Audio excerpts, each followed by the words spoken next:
Hey, this is Russ McClellan with Small Towns Unscripted. We just wrapped up a couple podcasts. Valley Barber, Mr. Chris Cruz. What a dude, man. I'm telling you, this guy is a lot more than just cutting hair. If you want a place to hang out, talk about whatever you want to talk about, come with a little bit of curiosity, because who knows what's going to happen. Hey, I'll tell you what, if you're a kid and you want to just hang out with a safe place, he's got a spot for you too. The guy's all about community, he's all about friendship, he's all about faith. So I just want to say thanks again for letting us hang out, Chris, at Valley Barber in downtown Mans. Hey guys, welcome to Small Towns Unscripted. We're happy to be here. I know this time I was actually on time and didn't have the dates wrong. Sorry about that. That's all right. No, happens. Yeah, they met at Terra Studio, but I was nowhere to be found. Yep. But I do plan every 7 minutes, I swear. That's and I have a Kelly now, my sister, so she helps. She's my calendar. I love your sister. Thank you. Yeah. Yeah, so this is Nicole Turner. I'm Russ McClellan, Doug Allen, Kelly Allen. Yeah. We've been friends a while, but I was just saying offline, I was like, we started this podcast. Have you guys seen any episodes? Yep. Okay, so I have not. You have not? Yeah, so we've been doing this for, I don't know, 45 weeks or something, but it all kind of started with this idea that we've been here long enough, you've been here long enough to know that there's a lot of new faces. And yet what I found was even the people that I grew up with that I've known my whole life, I really didn't know them that well. And so therefore we kind of started like, well, that'd be interesting if we actually got to know people that we, are in the same community with at a little higher level, because we all have a story. And then because there's so many new people, I got to thinking about this word local and how sometimes it can be a polarizing word.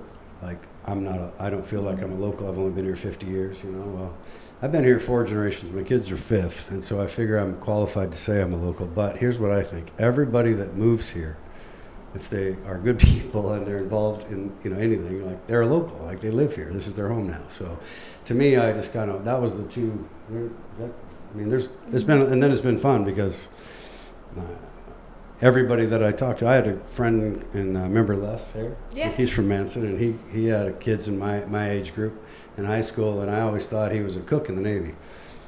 Turned out he was a Top Gun jet pilot.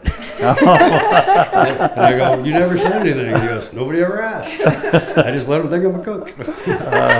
Humility. What happens in the kitchen stays. Yeah. Yeah. So I guess there you go. I had no idea that I had Maverick in my, right here in this town, Yeah. But thanks for coming. And so what we try to do is just kind of go back in time a little bit and help educate me and whoever's listening.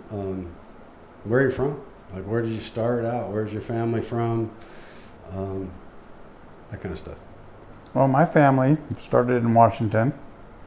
My mom was up in Mount Vernon, and she was born and raised up there, graduated from Mount Vernon High School. And then eventually she moved a little bit closer.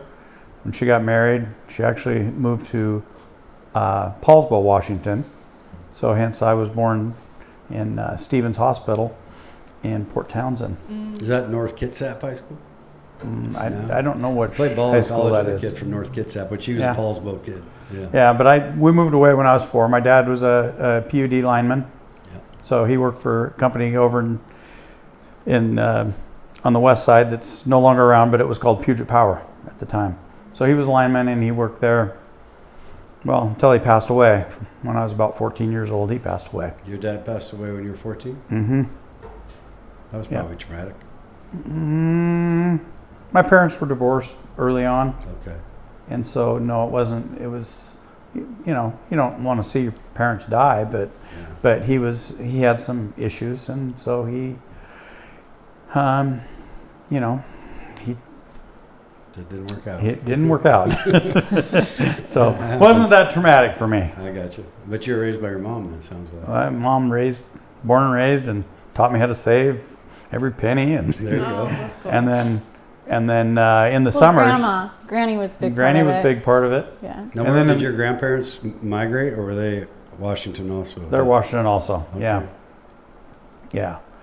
And so my great uncle, he and my aunt would take my brother and I in the summers.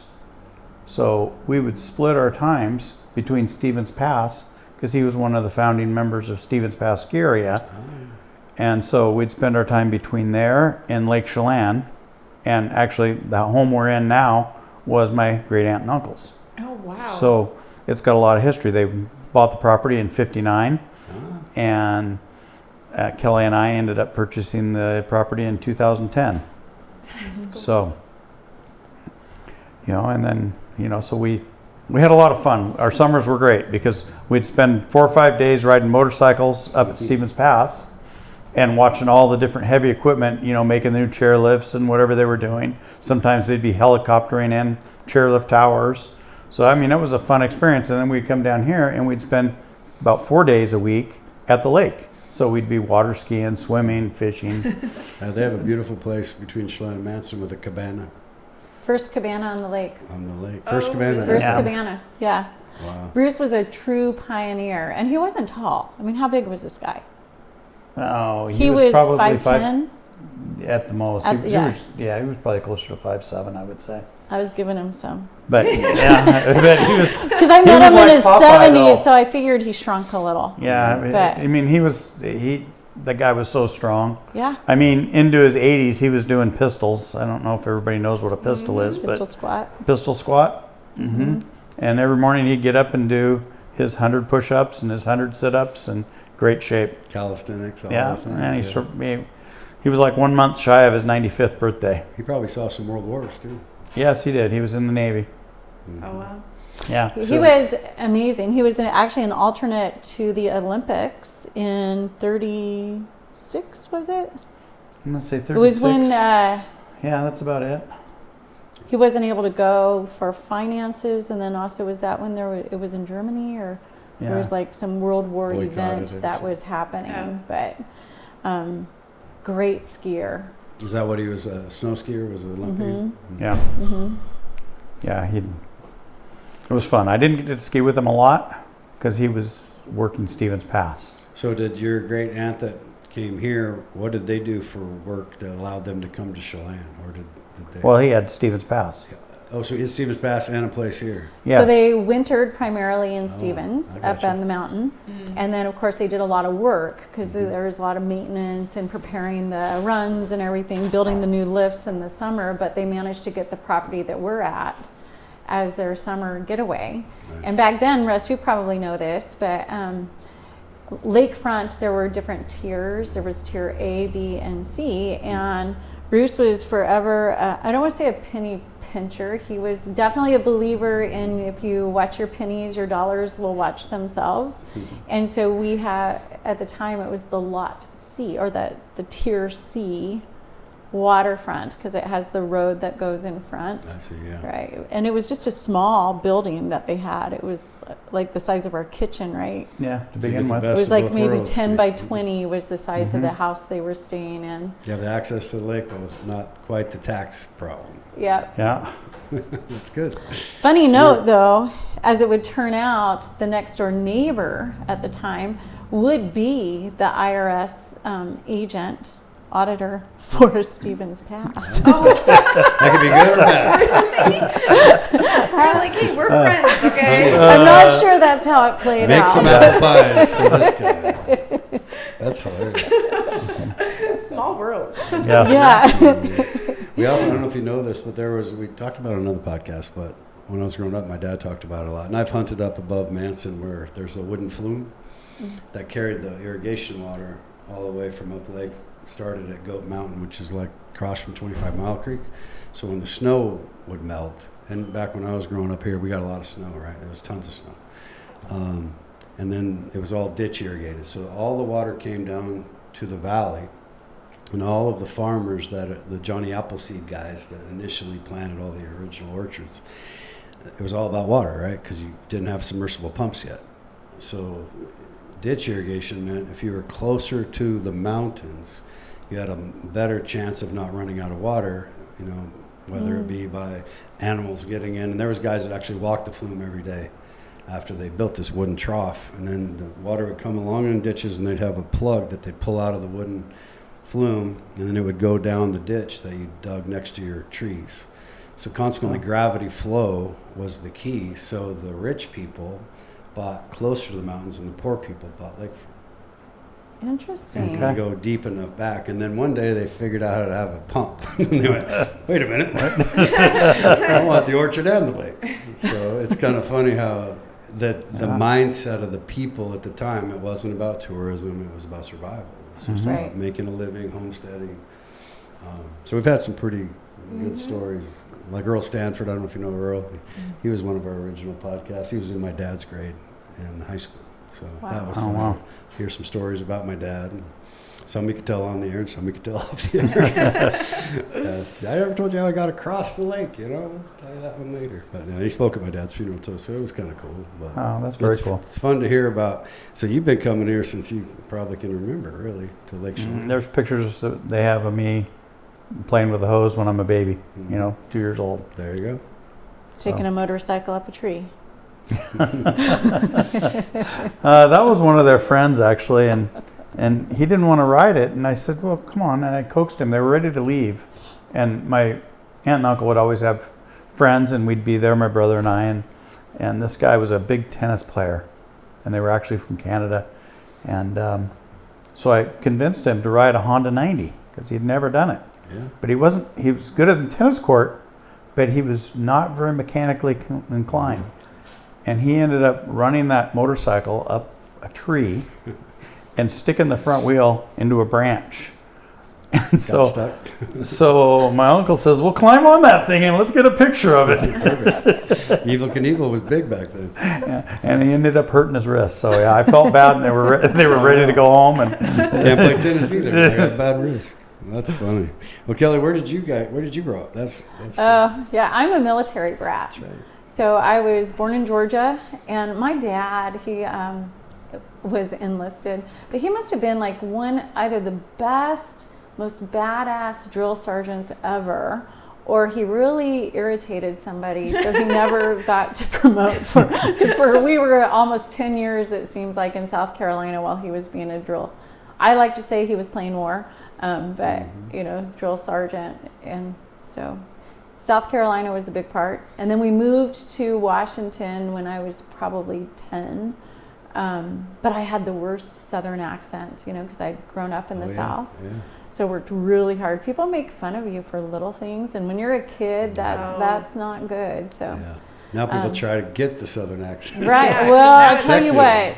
You get me around a little bit of whiskey and some people that speak a little bit of Southern at all, and I'm there, right? You are there. It's funny how fast I have friends that have moved to the South, and they get it quick. Oh, yeah. It comes on fast, right? It's just lazy, right? You're not pronouncing all the way, so it's easy, especially if you've got a little sauce in you. So when you think about your childhood, do you have one place that kind of like, I liked that place more than the other places growing up, or was it just... Ultimately, we ended up in Wyoming. So my dad got stationed off to Germany, and for a variety of reasons, my mom didn't want to go. So we went back to her roots, which were in Wyoming, and that's where I call home.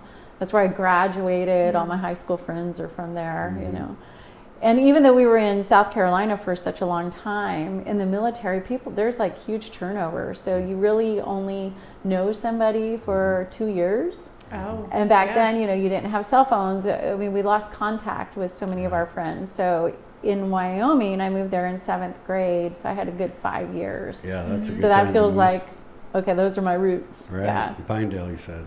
Pinedale, yeah. That's it was a great place to be. And when you guys were in Washington, where did you live? At the time, it was called Fort Lewis. But now it's Joint Base Lewis McChord, I believe. Yeah. Yeah. I was thinking about that, though, the other day. Like, such a surreal thing growing up on base, because everywhere you go, like, the colors are limited, right? It's all the Army green. You've got the tanks, the big equipment, the MPs. You're living in a fenced-in community. Yeah. I mean, it's just such a different dynamic to grow up in. I don't think a lot of civilians really... Well, they don't get the opportunity to experience that. So do you think that's a benefit to most kids, or like you're going to have to learn how to be outgoing and meet new friends, I would think? Yeah. Or it could be like if you're super shy and introverted, that might be horrible. Like every other year I got to meet new friends. Oh my God. I don't think we didn't really think about it, right? It was just part of your way of life. But you want to talk about discipline. Oh, Yeah, being in the military, yeah. It was yes ma'am, no ma'am. And if you did anything like on base, I remember one time, not me, like I'm such a perfect person, but these kids were sitting there for whatever reason, just throwing rocks at cars as they were going by. And the driver pulled over Yep. Oh. and he's like, I want your dad's name, rank, Oh boy. and like who he reports to. Right, and you know that. It's almost like it's inscribed on you. So anything you did, if it got back to whoever was enlisted, it was not a good day. Oh yeah, no. Yeah. That would be worse than the police. Yeah, it would be. Yeah. 100%. They pulled over here. I got caught one time as a kid throwing snowballs at a car when I was a little kid. Ducked behind the hedge, all out past Blueberry Hills where I grew up in Washington Street. Car slams on the brakes in the winter. I go running, the guy's chasing me. I go around the backside of the house, get in the doghouse. Guy's outside the doghouse threatening to kill me. My dad goes, excuse me, what are you doing to this guy? And he goes, your son? He goes, well, you're going to have to leave now. I have to take care of it from here. I'm not sure which one was worse. Well, there's that thing called accountability, though. It's so cool. Yeah. So then when we moved to Wyoming, my dad wasn't there, though. So it was a whole different scenario because he was off in Germany and, we're like beginning high school. So it was a fun time to grow up in a safe place. What too. do you do in Pinedale for fun when you're a kid? When I was like, Cow tipping? we cow tipped. Yeah. We had a lot of bonfires. Was sports a big deal in that area? They were, Yeah. yeah. We talked And you about go that a lot. everywhere, right? I mean, not unlike here. If you're whoever you're competing against is hours away, so it was a big deal. Everybody had a job as well. And where did your grandparents? Where were they at? They were right there. They were in Cora, Cora, right? so did up they here in the migrate? Kindle Valley. So Pinedale is. At the time, it was a population of 1,000. I graduated with 40. Oh, so small. Very small. I don't think we had a stoplight. I think they have one now. And it's not a community much different than this, other than the lake is outside of the town, so it's really not developed on, and it's a smaller lake. But as far as terrain, it feels very much the same, tourist-based. Like Jackson Hole's an hour away, right? Roughly. Did Unless you're guys- snowmobiling. Yeah, right. Then it's quicker. Yeah. So did you think like Jackson Hole? I've been there going there for like 30 years, off and on. And I remember that famous bar they have with the saddles in Jackson Hole, the cowboy. Cowboy. And, Silver dollar bar or whatever. Yeah, so you actually have a stool. There's this, and the first time I went there, there was like still cowboys in there. Like there were still some ranchers. And the last time I went there was a lot of cowboy boots, but no cowboys. A lot of rhinestones, a lot of Lamborghinis and craziness. I mean, a lot of fur. I remember the people walking around. I was like, "There's some like serious cash in this town now." So, did you guys see that coming when you were in high school? Like, We saw the influx and definitely the hunters, hunting season. So entertainment, I can roll my eyes on that because everybody did work. And I was a waitress, so I got to tend to all the hunters that would come in, morning shift as they're headed out. So you'd see the money because it was like no big deal for somebody to leave a $20, $25 tip, which that's a big deal. I was making $2 an hour at the time. So tips were a lot. But when I was there, it was still a lower economy. We still had a lot of the pipeline. We were going through a recession, quite frankly, at that point. And so there was the man camp that had come in with all the natural gas that they were exploring. So that was a big boon, and then very politically driven, right? Things change. But it was a fascinating place to be. When we were in Jackson, we had good friends. So I saw it from a different lens because my grandparents were from that area. My granddad, kind of like you were saying, and being the pioneer up at Stevens, but mine, they were a ranching family. So when you go up these really long roads, my granddad's homestead was up there. It's just a single room so beautiful log cabin. But he would run cattle all the time along the Snake River. So as you're coming out of Jackson and you're going toward Pinedale, near Hoback Junction, there's a huge ridge there. Well, the cattle have to get moved out to pasture, you know, for the summer, and then they come back. But cattle are kind of stupid, and if you just let them wander, they'll lose tracking. And so they run them really hard. And my granddad would just run them from Jackson out to pasture. And so where am I going with this? So different perspective, right? Because the people that we knew, they were the workers of the community. They were still the land owners that were ranchers and had all that, everything involved in that, which is a whole different realm than the people that are moving in, much like we see here too, Yeah, right? I use Yeah, it as an very example much a so. lot of what kind of on the extreme, like an Aspen, and you know, it has a ski hill too, which Yeah. gives it that even more money year round. But it's kind of an extreme example of really with the billionaires kicking out the millionaires. And millionaires, my Yeah. buddies in Pinedale are like, they're mad because the millionaires are kicking them out. So it's all gentrification, right? And we're experiencing that right now, and we've been experiencing that here for quite a while. It's just gotten a little more intense lately since COVID. But Since COVID. Hey, do you know who Slim Pickens is?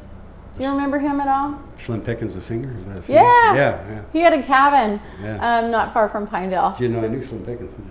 Yeah, I'm impressed. That one came out of the archives. Johnny Paycheck. You're like, what? Johnny Cash, you know. Yeah, my dad listened to a lot of that stuff. His favorite song was "Blood on the Saddle" by some guy. I don't know. I just remember Okay. this 45, and I heard that crazy song over. And, "Blood on the Saddle." I'm like, what are we? This Frankie Lane, maybe.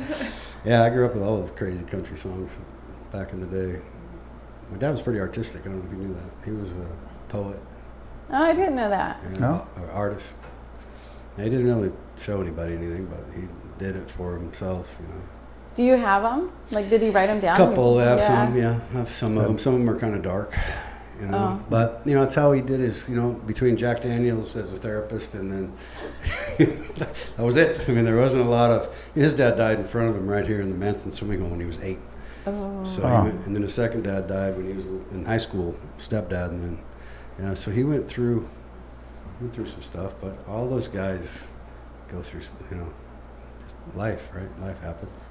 But he was a good man. He was a hard worker. But He was the hardest working man I've ever seen. I mean, even into, you know, I know he passed away a couple years ago, but Yeah. I don't know what age, but he would be out working in front of your your business and just whatever, it was either, you know, pruning or raking leaves or, you know, smoothing out the gravel. I mean, he was just always working. Thank you. Yeah, thanks for saying that kind words. He meant a lot to a lot of people.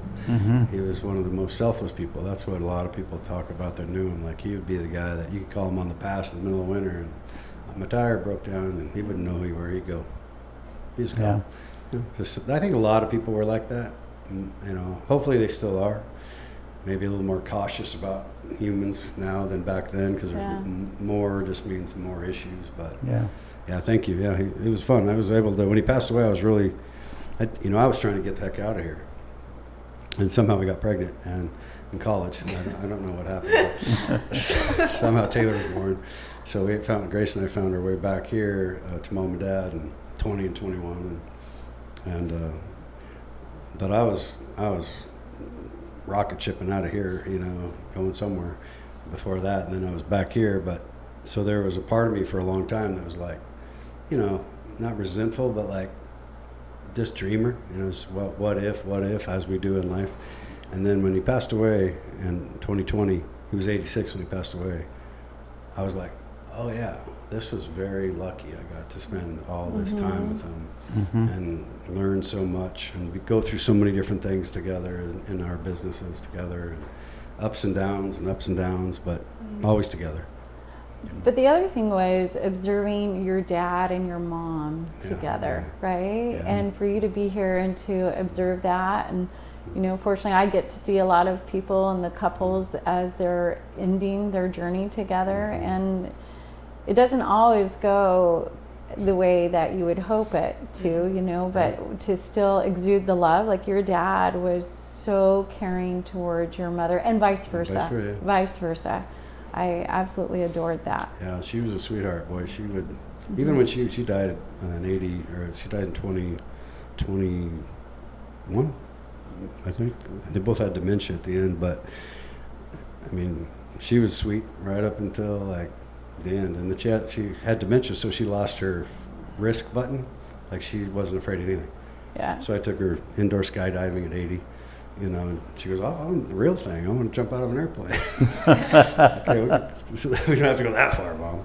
Isn't it crazy how dementia hits everybody a little bit differently? Yeah. 100%. Like some people are angry. Some people, I have one client that comes in all the time. I got dementia, so I'm not responsible for whatever I say. I'm like, okay. Not sure how it works that way. Oh but yeah, it feels like they're Okay. just using that now for their little excuse. I've told this story before, but I used to joke around with my mom, you know, because when I was a kid, she would be so supportive of anything I did. Both my parents were. Like, as long as I told the truth, I could fail, and failure was acceptable. Not only acceptable, it was encouraged. Like, Yeah. you know, Evel Knievel stuff, like I mentioned earlier, that was an idol. Like, bull riders, didn't matter. Like, my mom I'd be like, "Mom, what do you want to do when you grow up, Russ?" I go, "Well, rusty back then. I want to be a bank robber." "Mom, you'll be a good bank robber." "Can I be your getaway driver?" And that's kind of the childhood that I had. So I had no limits, right? And then later in life, when she got dementia, she remembered the past very vividly, but the present, you know, short term she didn't have. But I said, "Mom, I have an idea. I think we should become bank robbers, because you'll be the one that robbed the bank, and then I'll be the getaway driver, and then you won't remember where the money's at or who was with you. This is perfect. What are they going to do? Put you in prison?" And they go, "I'll be a bank robber. Let's do it." You know? She was hilarious. She would have done it. Like, her mind was, you know, but she was always sweet. Some people get angry, and some people get, Yeah. you know. Yeah. It was. I remember I told the story a lot, but I love talking about them, so I tend to monopolize it when I get a chance. Towards the end, she lived in a little house behind my office, and she couldn't find her cell phone ever. And then she called me on her cell phone, and she didn't know where she was. So I finally went old school, because she could remember the past. So I just went with an old landline, a red like bat phone on the table, and hooked to the wall with a cord. And then she'd ask me, she goes, "I don't know where I'm at." And I go, "Well, are you on a red phone?"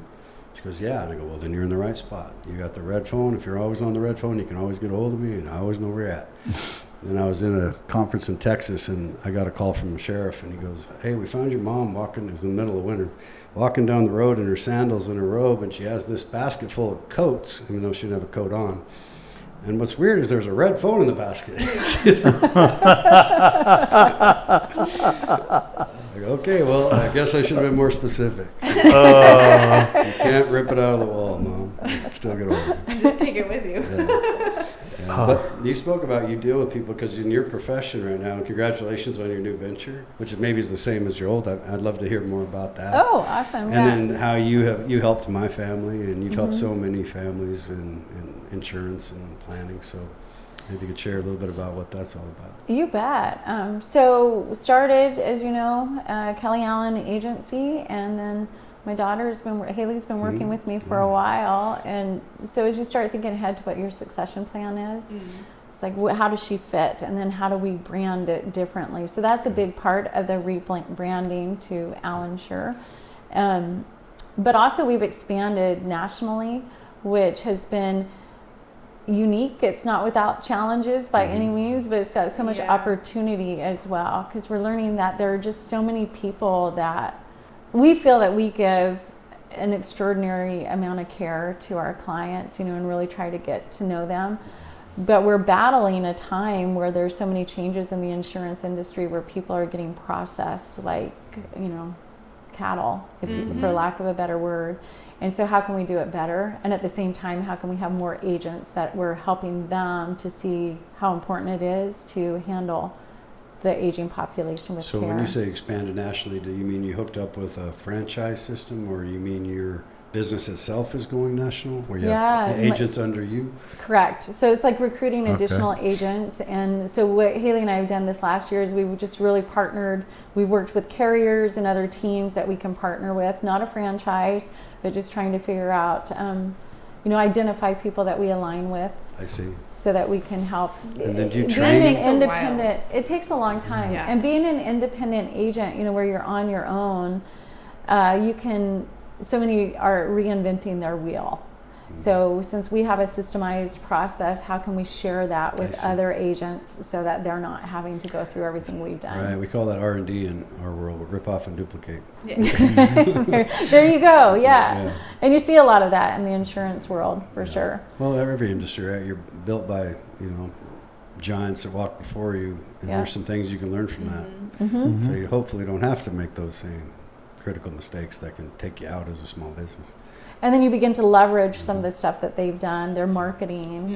Really this year it became very obvious that we all, at the end of the day, we have to market ourselves, right? And I've kind of been in the position of, never understanding how much my commission is because I don't want to be driven by the numbers. I want to do the right thing and, have this altruistic perspective that if you do the right thing, the dollars will just happen. It's like, you know what, though, there is reality that in that mind frame, you can also be taken advantage of. So just really wanting to shift things so that we're able to help more people, help ourselves even more financially. So in the insurance, more specifically, what do you insure and who do you work for? Yeah, so we're an independent broker, so we work for just about any company that will work with an independent, but it's all in the health and life space. So we do health insurance and Medicare.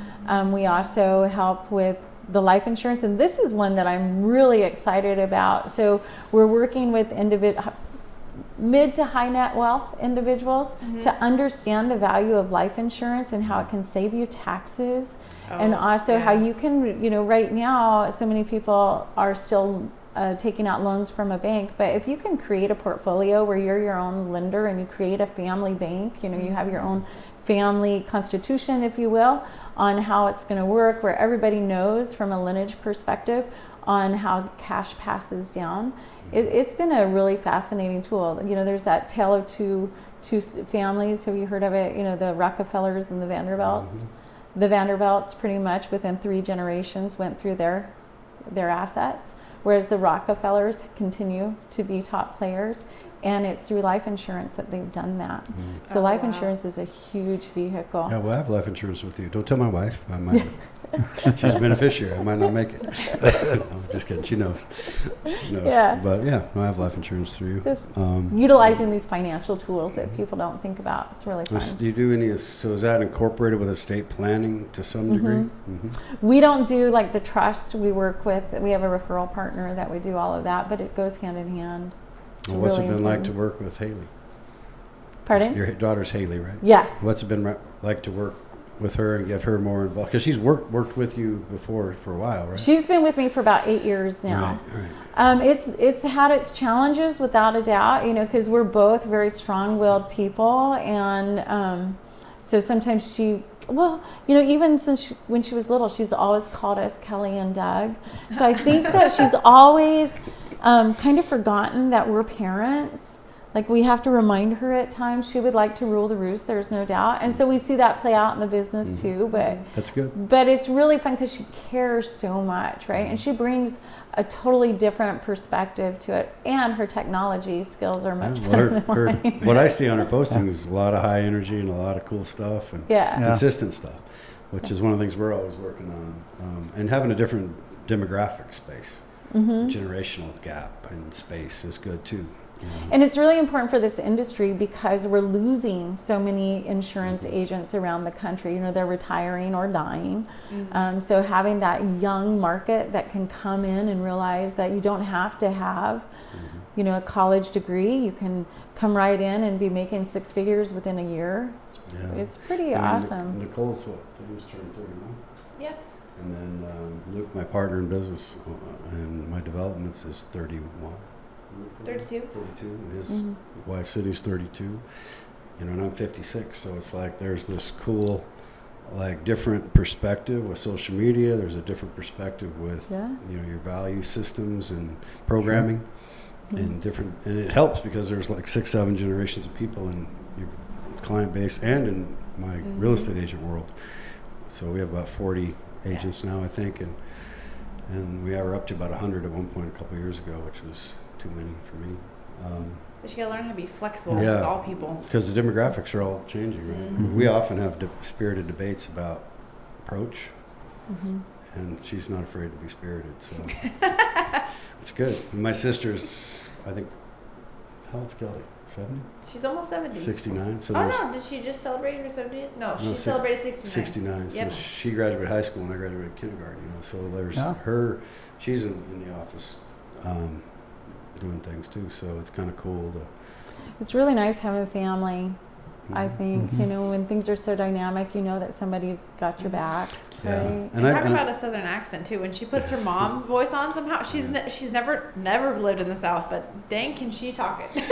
Well, she was struggling for a while. Like she came up in the banking industry when I pulled her out of retirement. In the banking industry, they kind of, no offense, bankers, they kind of penalize you for thinking creatively or critically. It's check boxes, and this is how we do it, especially national banks. She was a bank manager and a bank auditor, so her world was very compartmentalized and very detail specific, task oriented. And to be a manager, so to speak, of self-employed entrepreneur, crazy people like real estate agents, it's different, right? And then one day I said, look, it's really not, you're making it too hard. I said, you had 4 kids, and I know the younger identical twins when you raised them. I know them. They were kind of hell on wheels. And I said, so they're just like kids.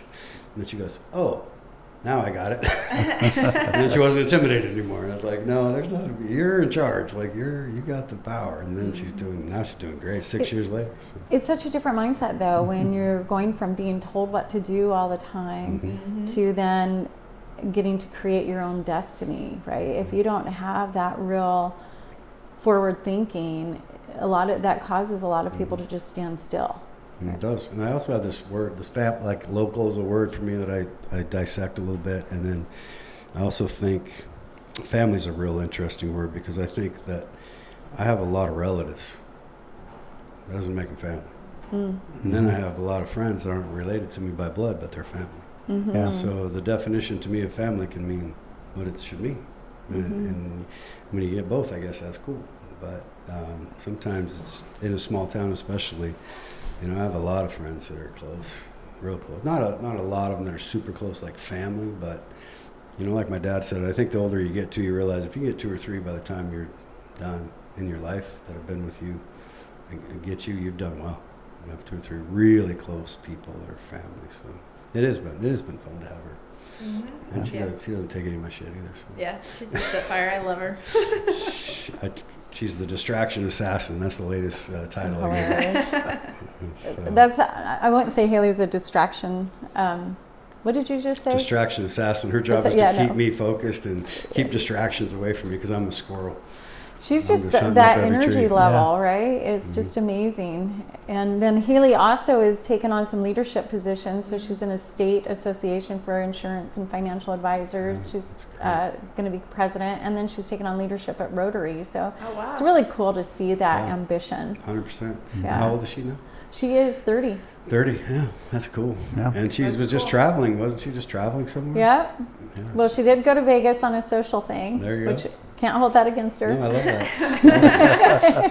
I have no idea what happened. That's good. It didn't reach social media, so everything's great. Yeah, they have cameras on phones now. Yes, but she's traveling a lot for work. So she's doing a lot of the recruiting pieces around the country, which is right up her alley. Yeah. Because she's so social, so this is awesome. Yeah. That's perfect. And Doug, when did you start to build? When would that... Did that was that just always what you did, or did you do something else before building? Well, I ran a commercial cabinet shop in Seattle for about 17 years. Oh, wow.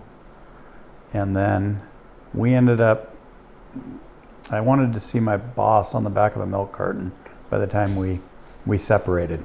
It was, it got kind of tense. And obviously I was in management there, and we had several departments, but we had construction, the cabinet shop, a service section, and our big customers were, Costco, Safeway, Starbucks. Oh wow, some major retail places. Yeah. The checkout stands. And so I did that, and then one day I came home and both of our children were born by then. I think, they were, Dean was probably 1.5 years, Haley was 3.5. And so I said, I can't take it anymore. I need to get out. I need to go find a new job. And Kelly says, well, what are you going to do? I said, I don't know, but I'll figure it out. And she says, well, why don't we just sell everything, buy a motorhome, and travel the country? That's that. And I said, okay. Nothing holds me here. So we did that before van life was popular. There So you we go. did that in 99, I think is when we left, So you're a 99 to trendsetter. 2000. Yeah, and then That's awesome. we got back and I started a small construction company which grew over in Seattle to several crews and Residential, man. residential mainly, a little bit of commercial. And, ran with it. And then you talked earlier about 2008. When 2008 hit, we went from having a bunch of plans on my desk to no plans. Very cool. And so we, and coincidentally, my uncle died at that point. And so we kept the crew busy. We were lucky we got a job with Sterling Bank. A builder went bankrupt and they took back 10 homes and they were in different phases of being finished. So we had that. So I was able to keep a couple of guys busy still. And then we did some work on this house here. And then in 2010, we ended up purchasing this house. And so then it was a major remodel. So I brought the remainders of my crew. I brought my subs over, from my electricians to plumbers to, pretty much everybody. Nice. Excavators, because I didn't know anybody in this valley at the time. Right. And so it's taken me a while to get my quiver of subs over here where, you got your good ones. So first couple of years I was using mine over from, I'd bring them over for jobs. Yeah. Some people still are doing that because they're so busy. Mm-hmm. That's the thing about good contractors. That is always difficult to find people when they're not slammed. Mm-hmm. So anyway, so that's kind of my story. And So then, you stay then you started just. Are you doing now? Are you still running and gunning? Or are you doing remodels and new builds and whatever? I'm retiring, You're retiring. so Had enough. I'm on the way out. Nice. Congrats. So a few jobs finishing up, and, No, and but we're for a guy like you, what does that mean? What does that word retiring mean? well. Have you seen my our yard yard. lately? More tasks to do, more honeydew lists, more of this, more of that. Yeah. So our yard is a kind of a mess right now, but it gets better every day. Gotcha. Is that your cow out there in the front? No. Oh, with the boat. You have the boat. We had the boat. Had the boat for a long Yeah, time. the boat's no longer. Okay, darn it. We have a big pile of dirt now. Russ, you Okay. had to have seen it They had coming by. was it a ski boat? I'm trying to remember. Yeah, it was an old ski natique. That old ski thing was just sitting on had a flag on it or something. I'm trying Had to flags, and we'd decorate it, Yeah. and put Halloween decorations on Yeah, it. there's that, and Christmas, then there's the cow. At and then the other cows place. down the street. Yeah. Yeah. Darn it. Have to find a new place for a new ski natique. So Iconic. yeah, we got a ski natique if anybody needs one. It doesn't run. That's perfect. They say it's got a brand new engine in it. So, but it hasn't ran in, well, we've had it, probably 12 or 13 years up on that boat lift. Those were some pretty cool boats when they came out. Well, they were really cool when they came out. Those inboards. Yeah. No wake, because an inboard you have a small wake, right? You don't have like an inboard, outboard. You have a bigger wake. So for water skiing, when you're going back and forth, that's still the thing to have, I guess. Oh, yeah. Competition water skiers. Mm-hmm. Yeah. And you're still water skiing too. Still water You're skiing. crossfitting and water skiing and Yeah. Yoga. all the things. Yoga. All the things. You have to. Staying healthy, yeah, you do. You have to. The older you get, the tougher it is to number one, lose weight, but to stay in shape. Mm-hmm. I had to make some serious lifestyle changes this year, boy. I was going down the wrong road again. Kind of does. Ebb and flow, all right? Like as the older you get, the ebbs and the flows become, like you said, if you gain 20 pounds, that's not like it used to be 20 pounds. Yeah. It's like a legit 20 pounds. It takes some, so. Well, I understand you're doing a little TRX now and you're getting ripped. P90. P90X. Yeah, that's Thank you. It's funny, you've been doing a workout program so long that in the program I have it all memorized, right? Tony Horton that founded that program. He goes, "This ain't no aerobics class from the 70s." That's 50 years ago. I thought it was pretty funny. But yeah, and I stopped drinking, and that was good for me. And that was May 5th. I weighed like 25 pounds more on May 7th, and wasn't, just wasn't going down the right road for me. So I made some permanent changes.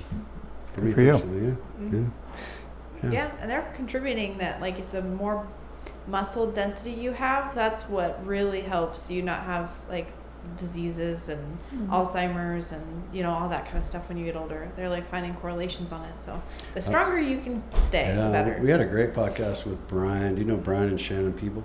Yes. Yes. Yeah, they lost 120 each. Mm-hmm. And she Yeah, they look great. Unbelievably inspiring story. And now one of our podcasts we did, another friend of mine got a hold of him, and he's starting to change his life a little bit. Yeah. Starting to try to lose some weight and get healthy. And yeah, it's just cool. It's just really cool to see people that are that inspirational and that disciplined, you know. You know, what do they say? Easy choice, hard life. Hard choice, easy life. True. Although I don't think it's easy, right? Yeah. But it does make it easier when you're staying disciplined and making those harder choices. And you do things longer, right? Mm-hmm. I mean, if not, like you said, arthritis is real, and Yeah. there's some things that are real no matter what you do. So it's like, how real do you want it? But that's cool. Yeah, you guys are very disciplined at the barn. Mm-hmm. Hardcore. I There's a ebb good and group flow there. more than Doug. Doug's pretty consistent. He's got his spa days, works out, then Well, yoga. he's retired, boy. He's so retired. I'm building I'm glad up. you're doing a He's- new business so you can retire. Me too. Exactly. You're like, wait a minute, I paid my dues. It's like we didn't communicate on our timing very well. I'm trying to remember what you did before insurance. I can't Oh, remember. So I was Doug's partner, still am his partner, okay. although I'm not needed much because he's retiring. But I've always been pretty much the finance side of Allen Construction. And interesting, the reason I started insurance is because of the Affordable Care Act. We had our own insurance through our company, where back in the day it was considered catastrophic coverage. For a family of 4, we were paying like $400 a month. Our deductible was $2,000, and then all of a sudden we get this notice due to the Affordable Care Act that your premium's going to $1,600 for a family of 4. The deductible's $13,000. I'm like, what? What is this? And so it just kind of put me on this path to find out what's going on. And I had this naive sense that if I got involved at an advocacy level, that people would listen to me. That is not true. The government does not care. They set up their own intentions. Insurance is all across the board is tough.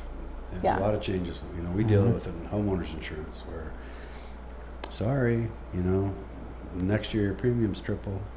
And you signed that little mortgage that said you'd keep it insured, Yeah. and you qualified based on an insurance. But if, you know, some of the places up the pass, you know, that were already in a high fuel area, but even here, you know, all the agents are working hard to try to figure out how to insure, but it's getting to be a real issue where you need to really educate yourself on the potential, because if they can, you know, those policies are 1 year at a time. Yeah. So you got to be Yeah. careful. Like all of a sudden, if your insurance triples, can you afford it or not, or what? You know, there's not a lot of options for some of these situations, and it's dictating value in some areas, which is kind of sad, because in one respect, people are living more remotely, because that's cool, because they got Starlink now. They can work from home. They don't have to be plugged into as much tech, and they can be out in nature. But at the other hand, where's that fire hydrant? You know, well, it's that pluses and minuses when you think of the global spectrum. So we've never had to use insurance addendums in our deals until the last 3 or 4 years, where we start really thinking about it, where we bring it up as a conversation. Where before it was just like, oh, you know, it'll be $100 or it'll be $50. Yeah. You know, it's just, you're guaranteed insurance, no problem. No guarantees anymore. Yeah, it's crazy. When I had the farmers, you know, you would have the insurance would break a deal Yep. because suddenly the debt to Debt to income equity? ratio, yeah. Debt to income was Yeah, because it's built into your skewed too payment. much. And the taxes too. That's the other one that is. You see that a lot, where the real estate taxes are just jumping, which, you know, comes with appreciation. So that's a bigger, more state constitutional driven assessment. When every time they reassess, typically your home's going up in value, but so is that tax. And you see it a lot with inheritance, where it's hard. You'll inherit a cabin on the lake, and it's like, how much is it? $20,000 a year. Oh, Yeah. Can I keep that in the I'll family? make 50. What the hell do I do? Oh, you sell. I'm sorry. You know, it's sad, you know, because in California, I don't think California does a lot of things right politically, but I think they do have that proposition, whatever, 48. I think it's like the homestead. Yeah, where they or just something. reassess when you sell. Yeah, So only you- when you sell. So they, Huh. I had some friends that were pretty high up in Olympia, and they looked into some attorneys and stuff, and they, from my understanding, when I got told about it, I wasn't an expert, but it's a state constitutional amendment, so it's a big step to change that. And then, you know, obviously the government needs that tax base, so it's kind of set up that way for a reason. Mm-hmm. It's like gas tax and a lot of taxes. It's Yeah, just, they rely on the state too much right now for Yeah. it to change. I but think. you know, and I always tell people, you know, there's challenges everywhere, in every place. I mean, if you're in this town, there's another challenge. If you're in Idaho, there's a different challenge. It might not be the same. There's no like free lunch. You know? There's not, but what I do believe is as you're retiring, you know, location, your jurisdiction plays a big part in how well your retirement is going to play out. Makes sense. Right? And a lot of it used to be people thought, oh, I want to be in a nicer area because I'm going to have access to healthcare, I'm going to have access to a variety of amenities. But now the thought is more, how much are you paying? Right? When your groceries are 3 times as much in the state of Washington as they are in Idaho, does it make sense to stay here? And those are the decisions that are being made right now for retirees. Yeah. And then, of course, it's challenging to leave our state, though, due to other tax issues. So, but it's important. Jurisdiction matters. Yeah. A lot of friends went to Tennessee last few years. Yes. Yeah. You know, I see what they're buying in Tennessee for the money, and I'm like, Well, and it's even Nice homes. beyond Nice what they homes. buy. It's the reduced regulation. You know, you can have 2 families on a large lot that can build without having to subdivide, and the permitting is so much less expensive. It's just yeah. I crazy. have a friend in Idaho that there's no building department. There's no building inspector. And he was actually he built a little cabin on a river. There's no real setbacks. No building department. There was a septic tank and an L&I for the power, but that's about it. You know, if you build a piece of crap, it'll fall in on you. That's on you. You know, it's like common sense driven. And he was funny because he had a well driller out there, drilled a well for his house, and then he wanted to irrigate around, and he was thinking about Washington, you know, as far as irrigation rights, residential rights, exempt wells, all that. And he asked the welder, he goes, well, can I get another well and do irrigation? It's like, you know, the guy actually looked at him and was like, what? He looked over at the river. He's like, what are you talking about? Like the welder didn't register what he was asking. Yeah. And he finally caught it and he goes, no, dude. He goes, you see all those pipes going into the river? Just throw a pump in there. Just do it. What are you talking about? He didn't even understand the question. And that's the difference in the mindset. You know? Right. Be careful. Don't plant the seeds. Let it be how it is. Yeah, we just sold the house last 2 weeks ago. Jerry moved he was in this house in Manson from 1965. And he grew up here, and he just moved to Idaho. Sold out, and he was there a long time. It was a long time to be in one house, Yeah. 1965. Went Yeah. to his family. Yeah. Yeah, I'm sure you saw all the fun stuff. And we just sold the building house here in in Chelan County. We just sold the house you built the deck on. Remember the deck you built for me for the hot tub on the South Shore? Oh, 1955 South Lake For Shore. Tiernan's? I think you did a little reinforcement. Oh, reinforcement on the deck. Yeah. for the hot tub. Yeah. We just sold that house. Okay. Yeah, for the people that you built the deck for. Okay. They moved to Maine, Okay. where she was originally from. So that's one thing about cool. You probably see it in your business too, and in your business and building. You meet people from everywhere. It's a Yeah. melting pot. So. That's what we loved about our trip, too.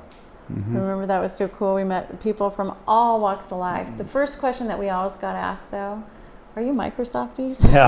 Oh, really? That was your first question? Because this is in '99. Yeah. Like, how does a young family with 2 young kids afford to just take a year off and be traveling the world Did you do or the country? They like all to over eat top ramen. the nation? Is that?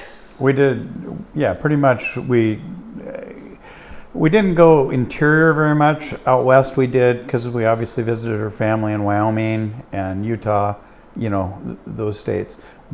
And we touched Tennessee just briefly, But other than that, it was just kind of a perimeter loop. And then we went down, had a couple of days in Mexico, had some time up in Canada, Niagara Falls, and also in Quebec. We were So- pretty strategic. We wanted to be in the fall on the East Coast. And so Halloween was spent at Salem. Like, why wouldn't you That's be in cool. Salem, Massachusetts for Halloween? Yeah, Salem's Lot. Yeah. It's a great movie. And that was the best Halloween. Though the town is not very big, but would they say like 200,000 people come in just for Halloween? It was nuts. And then in the winter, we wanted to be down south as much as possible. Although we flew home for Christmas. Did you have like an RV or a van or what? Yeah, we had a motorhome. Motorhome? Yeah, that's cool. That is so cool. It was nice. It had a washer and dryer on it, a couple of slides, which was not real common back then. Right. The washer and dryer Right. was not real common either, but it was 2 young kids. It was necessary. And if you would have had Starlink then, you might have still been on the road. Yeah.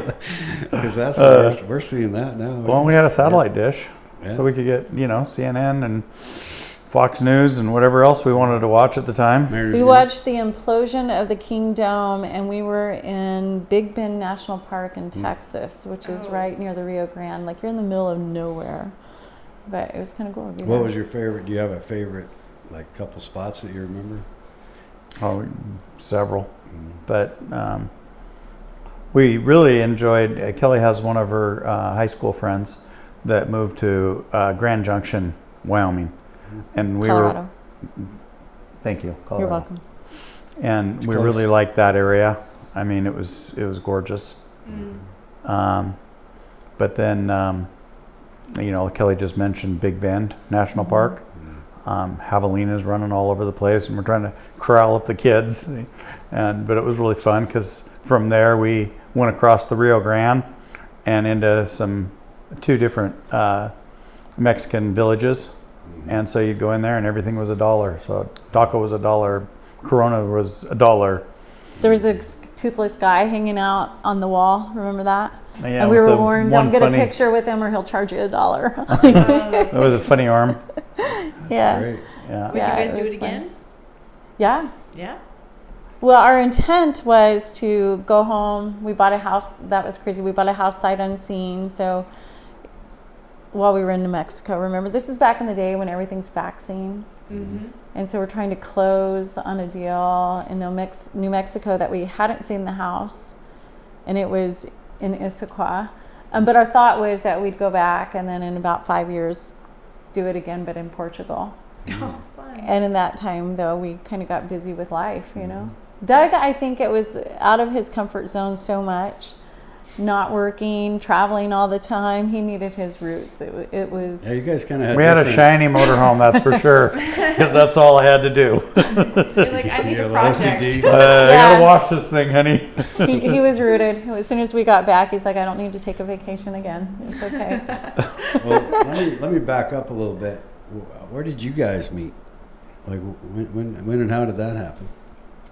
Go ahead. So that we've been together a minute. So he was working at I was working at a plastics company. He was working at the cabinet company, and I was working at a plastics company in South Seattle that provided all the extrusion for the cabinets that he would order. So he'd call and place orders through me, and one thing led to another. Eventually, he asked me out. I'm like, awesome. Remember your first date? Yep. Oh yeah. Where was Took it? her to Lake Sammamish. There you go. A little romantic. Yeah. Yeah. Hung out on the beach. We were inseparable after that. Okay. Yeah. There you go. And about a Yeah. month later, I go to the mailbox, and It was 6 months later. I don't think so. I think it was a month later. This is why I have a And she's podcast. got her address on her new checks for the bank. And I'm like, oh, so are you living here now? Well, Yep. yeah, pretty much. She's like, So I you made the nested decision. big time. You were like, I think we were 6 see, months. that's the Yeah, we that's weren't the 6 Army months, bride in her. honey. She's just It's somewhere coming right between, in. maybe 3. That's hilarious. He's like, well, how much are you paying? Oh, I don't know, 200. I maybe paid it 1 month. That's funny. Oh, I love that. Super closer. Yeah. Pretty much. There you go. Yeah. But when you know, you know. Yeah, And then that's she fired right. my cleaning lady. Uh-oh. So, Well, she wasn't necessary anymore. well, Man, though, you know what? Somebody told me too late. Never do anything once for a guy that you don't want to do forever. That's a magic Oh, camper. that's so true. You ever see that commercial? I'm like, ah, man, I wish I had thought of that because at the time it seemed so Yeah. great, all clean, and I was like, Yeah. You ever see Maybe I that? should've There's kept that a cool commercial where the guy's like, he said, "You don't have to pick that up, honey. You don't have to pick those clothes up. You just have to put them in that magic hamper." and he goes, "No, seriously, if you just put them in there, in the morning they're folded and they're put in your drawer." She's like, "What? I am the magic hamper." No, it's just a magic hamper. that makes me think of laundry chutes. Yeah, magic Did dishwasher. you ever go down a laundry chute? I haven't gone. I've I seen them. never went down one. Oh, Back in the day? man. Was it- Yeah, I was like a we kid. actually had a laundry chute We in our did. home. we did. That was so cool. We never went down it. I was too big. Well, maybe we went down it when we were younger. Not you, No, but us kids. yeah. So we ended up buying the house that Doug grew up in. Cool. That seems to be a track Yeah, I record was for gonna us. Yeah. Yeah. Smart moves. But you know what? I just That's saw really cool, something though. that got me thinking. It was on how, imagine like the families, if it's intuitively, we want to leave, right? We want to spread our wings. But from a financial perspective, if you keep the homestead together, right, that no individual family is ever having to start over. It just Yeah, so that true. nest egg continues to grow. And also you have the one vested interest, which is really about the family. I thought, wow. Yeah, we just did that Yeah, in that's Stehekin special. with Peggy Courtney. And she mentioned that because she has, sadly, one of her brothers passed away, but she has 5 brothers living in Stehekin. She was the youngest of 7, and the only girl. But the only reason that they could stay in Stehekin is the amount of real estate that had been kind of generational. And to your point, right? And then they often say that about Americans in general, which is divorce is one of the fastest ways to lose generational wealth because every other person's getting divorced. So you don't really have that. You're cutting things in half and in half and in half and in half. And that generational, the Rockefellers and those kind of guys, it's just not what they did. Right. And we used to not be 50% either. But those two things, like staying in the family, the land, like the Ponderosa, right? Like Bonanza. You know what the Bonanza is? The Western Bonanza. No. She doesn't know Hoss. To be honest, Gosh. I Oscar love the Rat, guy Little in the Joe. black. What was his name? Adam. Adam, he's a good-looking dude. Uh, And the little Little Joe, John. Little Joe. Little yeah. Joe. Little Joe. Little Joe. Joe. He was Joe. a tough one. The smallest guy's always the toughest guy, right? Yeah. Yeah. And that Isn't that Oscar Michael was a- Landon? Yeah, Michael Landon wasn't he? Yeah, he was part of that, wasn't he? Yeah. That was a great show. That was about a family on a ranch. Yeah. I'll get you some. Is that a Before movie? Yellowstone. Is that a movie or TV show? We'll have a YouTube. It was a series. Yeah. Thank you. Yeah, I'm always using movie quotes. and Kinda she's like I Yellowstone. don't do that. I don't know what you're talking about. This morning, what did you give me I a hard get time? 1 out of every 100, and then you're like, I'm so impressed. Well, this morning I was like, Kelly, is that Poison? And the music was playing. Oh. And she goes, yeah. And I go, that's good music right there. And she goes, yeah, from 50 years ago. No way. quite I was 50. in college. It's No. 40 something. 40 years ago. You said Was it? 80s. I'm sorry. Yeah, Yeah, it was 80s. 87. That's 50. Yeah. Kelly introduced me to 86, Poison. 86, I think, is when Poison was. That was great music. Did you have big Yeah. hair in the high school? Yeah. Aquanet? Big shoulder pads, too. Mm-hmm. Nice. Right. The big geometric patterns all over your shirts. Yeah. Bring it back. Yeah, it's coming all Should. back. Everything comes Should. back around, Yeah. right? Yeah. Yeah, the house we just got was built in 1968, and it's the same. It has a new fridge, I think new but carpet it's too. kind of retro. Everything's- Wow. and it's taken care of. So it's kind of That's awesome. Kind of cool. Yeah. Hottie's on a retro furniture buying, No, she's on a whatever you call it. like Mid-modern. a mid-modern century Mid-modern? type Yeah. look. Yep. Yeah. And she's So- gonna make it look. So used furniture is way better than new of that kind, because new furniture in that is really expensive. Well, and it's got formaldehyde or like, Doug, Yeah. I bought stuff and Doug's like, this is crap. You got to get rid of it. Yeah. It's particle board. It's not Oh. real stuff. Yeah. Yeah, you gotta buy the. That's the true- carpenter in him, true you know. things. Yeah. Go Yeah. antiquing, go thrift shopping, go find the real good stuff. Yeah. You know, one of the things I want to talk about was Dean, because I remember your son coaching him, and I don't know if I've ever told you this. And Dean passed away. I don't know if people don't know. You got tell the story and what happened and how it's changed your life, obviously. But I wanted to tell you a fun story about Dean, because I was a basketball coach for all the kids, and you know, played in college and stuff. Your son was always the most inspirational. Oh. He was always the one that had the biggest smile. He was always the one that never complained. Now, he wasn't like the best player out there, but he gave the most effort, and no matter what was happening, he was supporting his friends. Yeah. And I was like, I remember like telling my son, who sometimes didn't have the best attitude, like, look, kid, I need you to be like Dean, all right? Just give it all you got and smile a lot, all right? You don't have to be so upset. And Dean was I never remember him being upset. And it was a pleasure to coach him. No, good. He enjoyed it. He really enjoyed basketball. Mm-hmm. Yeah, he was a good kid. Yeah.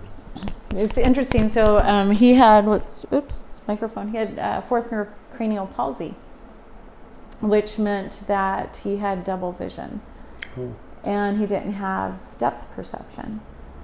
So, you know, sports were a huge challenge for him. And growing up, he had these like huge Coke bottle glasses because they had prisms in them. So the prisms would help him hold his head in the right alignment so that he didn't have double vision.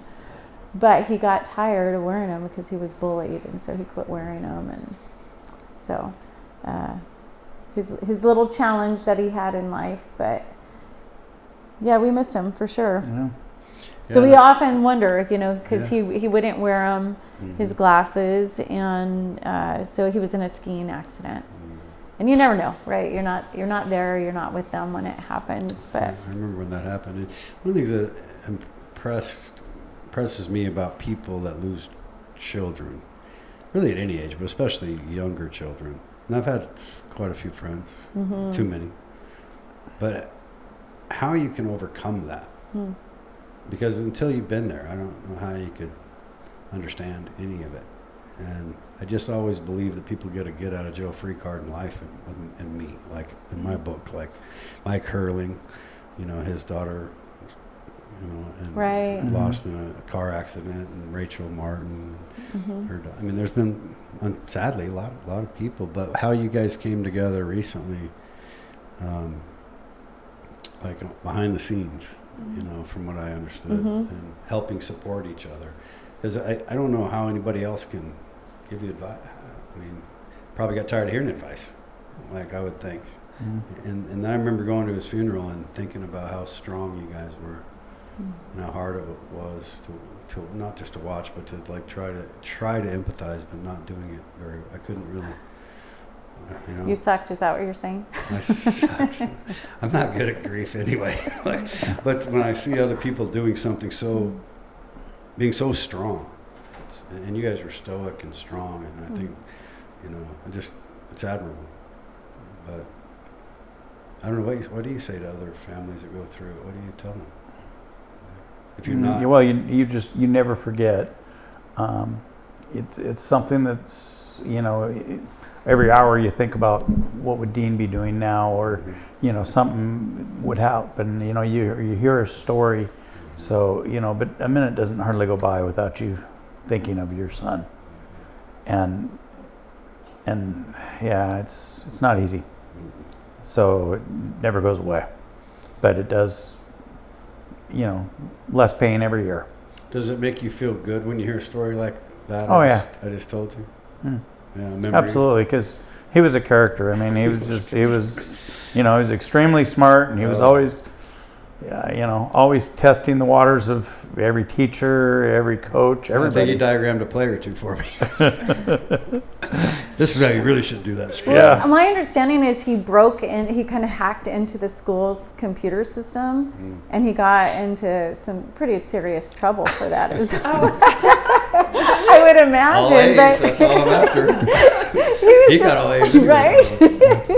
But he had so much fun playing devil's advocate and just like Doug was saying, pushing the envelope and seeing how he could challenge. So, I think today the struggle is, I wonder what he would be doing, right? And it's hard to see others his age and not be wondering. Like you see somebody with his big golden curls and is like, oh, is that Dean, right? But I don't think it's something that you ever overcome. But for me, when it got easier was when I realized I wasn't going to heal, right? Because you work so hard trying to feel better and make the pain go away. And there was something about recognizing that the only way that's going to happen is when I see him again. And I'm not ready for that. I have too much here left to do. And so... to your faith. Yeah. Faith-based. Yeah. And he's there. He's living his best life. I'm sure he's given God a lot of opinions. God's computer. I got an angel. I got to talk to you about. He got all A's. That's when he got in trouble. His friends got A's. How come all your friends got A's all of a sudden? What's going on? And your lunch money went away? Like what? That's but hilarious. earlier you were also talking about how there are in a small community, there are certain things that qualify you to be local. And I always thought it was, really graduating here. If you graduate, then you're local. So Haley's local. But then when Dean passed, it wasn't like it was a rite of passage for us to be considered local by any means. But what it was I've never seen community respond. That word local no longer was even meaningful. Yeah, I don't know if I said it on the podcast or not, but I don't believe that there is. My interpretation is you could moved here 6 months ago and be a local. So I have a very different perspective, and I am fourth generation. My kids are fifth, right? Right. But I just believe that we should open up, and I think Dean would like that too. Like he was that kind of kid, right? Like everybody was Dean's friend. There wasn't you got here to school last week. I can't imagine Dean being like, you don't get to play with us on our team because you're not you didn't go to elementary school with me or whatever. And I think that's how adults should be. I think we should be a little bit more like we're all here. We're all in the same valley. Why don't we just start acting like we're friends, And it doesn't matter where you're from, or how much money you have, or what you drive. Anyway, but tell me about Dean Shine. And what is that, and how did that come to play? Oh, I was a mom wanting my son to live forever, right? Like, how do you make the most of something, and how do you keep his legacy going? And so, with the help of Rotary, we created the Dean Shine now Haley's going to be Scholarship Foundation. It's kind of we haven't done. COVID happened, so with COVID, we quit having the fundraiser for it.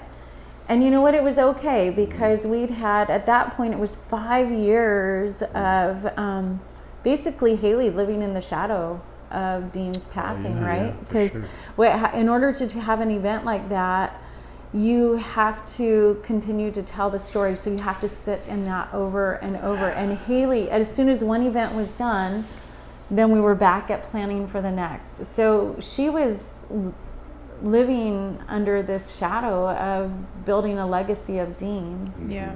And that just, with COVID, there was actually freedom in not having to do that. Sure. Right? Now, though, after our whole rebranding for the business, she and I just looked at each other the other day and it was like, gosh, we should have just called it Shine On Legacy, right? Because life insurance is legacy. So now we're trying, and I have a book that will be coming out. My hope was to have it released by November. But I think with my busy season, it's probably going to be a little bit delayed.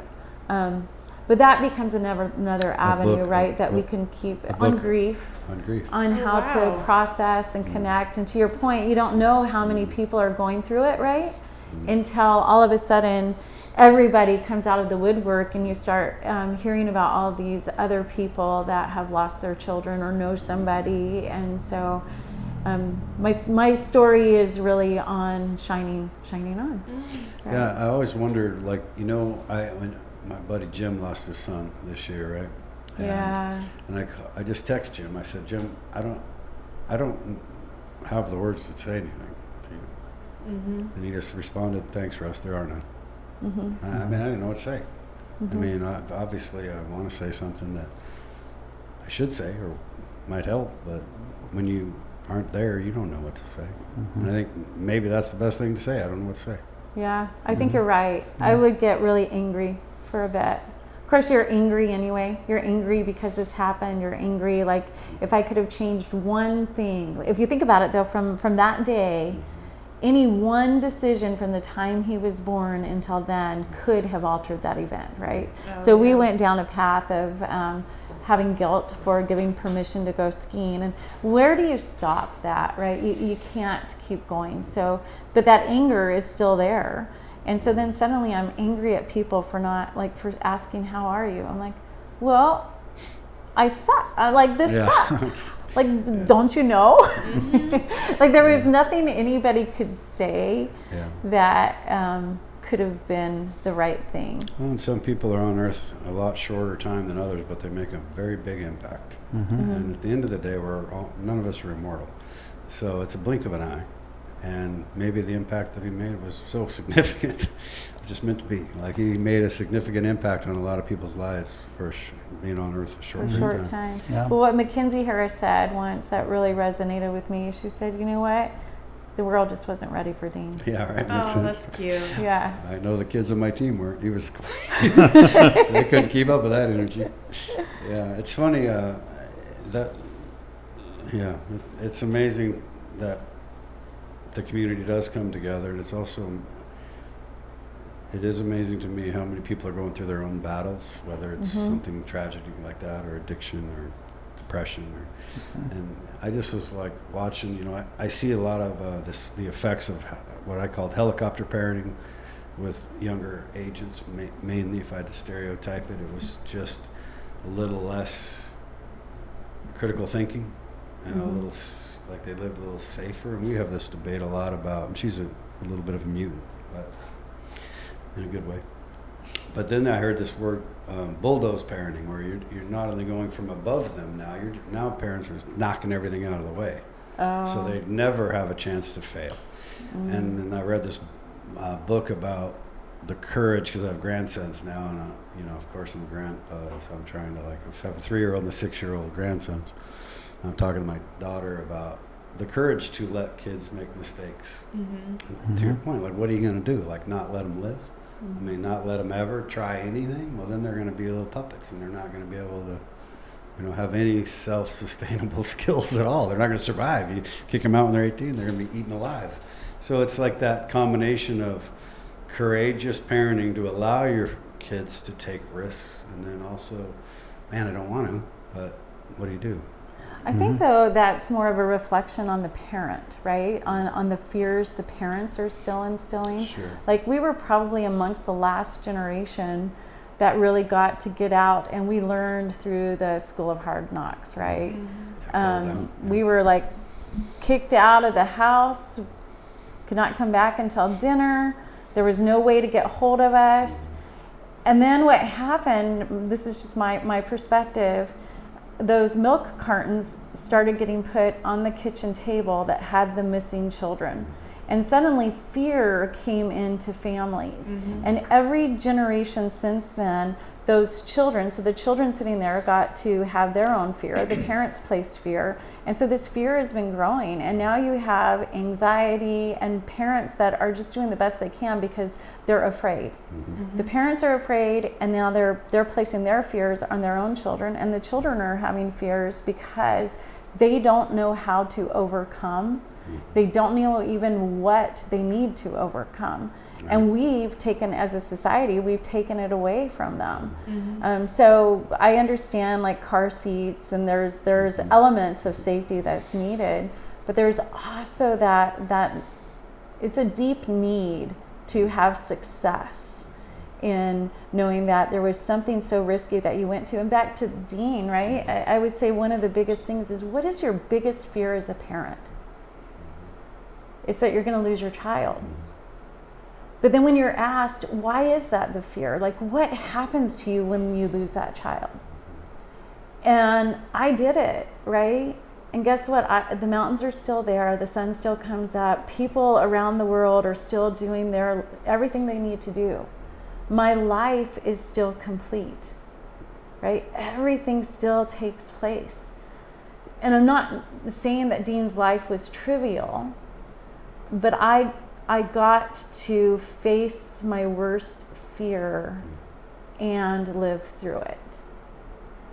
And what happens to the young children of today when that happens to them, because it will happen. Life has a tendency to throw curveballs. And if you don't have the Right. skill set Yeah. to overcome a fear, Mm-hmm. then the only option is more fear and anxiety, and you don't have that overwhelming feeling of capability. Yeah, and that's we talk a lot, just even simple stuff like lead generating, talking to somebody you don't know that might have even reached out to you, and then the fear of even just talking to them on the phone Yeah. is a real fear. Mm-hmm. We had For a lot of a people. person we're training right now that is like physically just viscerally couldn't, shaking, not a chance. And it's interesting because that came from somewhere, that programming came from somewhere.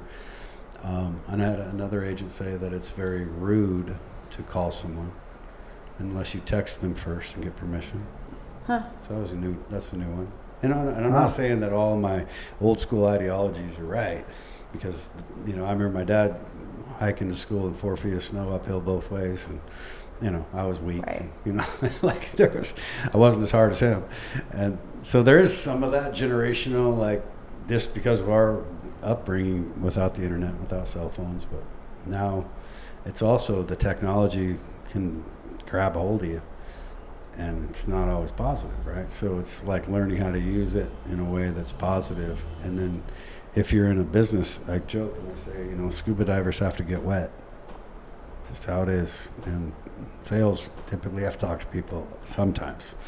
Maybe we can email, maybe we can text, maybe we can Snapchat, maybe we can send smoke signals, but sometimes we do have to meet people. And and I'm not saying that's the only way, because I know people make really good living and very rarely talk. But it's, maybe a little bit of talking is helpful sometimes, or at least talking to me. I called a guy in Texas the other day, because I can, right? I'm licensed there.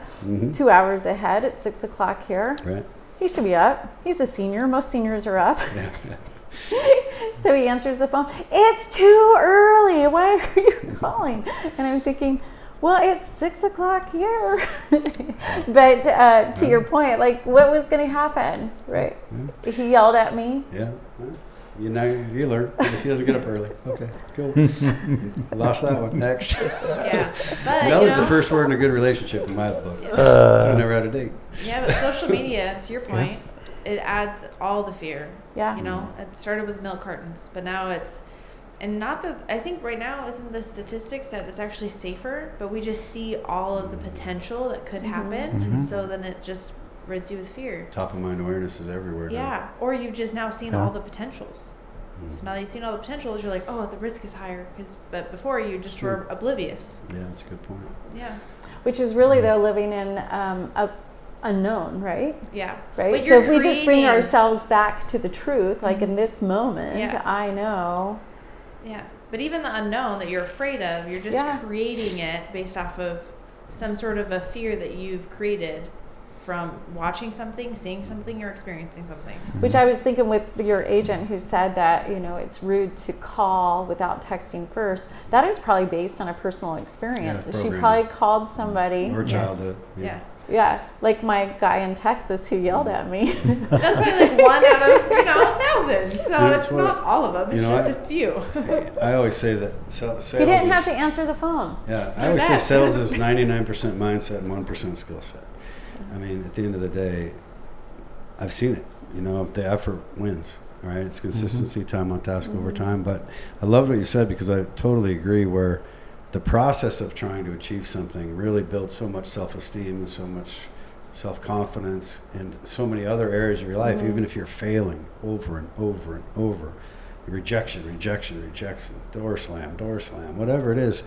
Just consistency and persistence, that alone, just the process, will make your life happier. Because all of a sudden you'll go, I didn't quit. I'm still here. Right. And then one day there'll be an answer that's yes.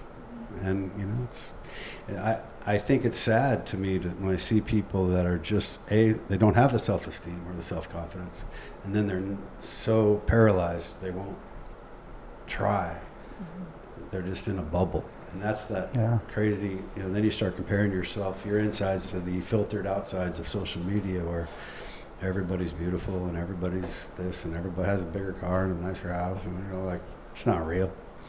It doesn't mean anything. You know, it doesn't mean shit. So it's been interesting to be in real estate 36 years in the same town. I can tell you that. It's been interesting to see a lot of changes. You sold the same dirt over and over? More than once. I sold the same house $350 and $1,000,003. Now it's worth like 2.5. So yeah, it's a wild ride, but it's a fun ride. And, I feel like I was talking about that today, about playing games for a living.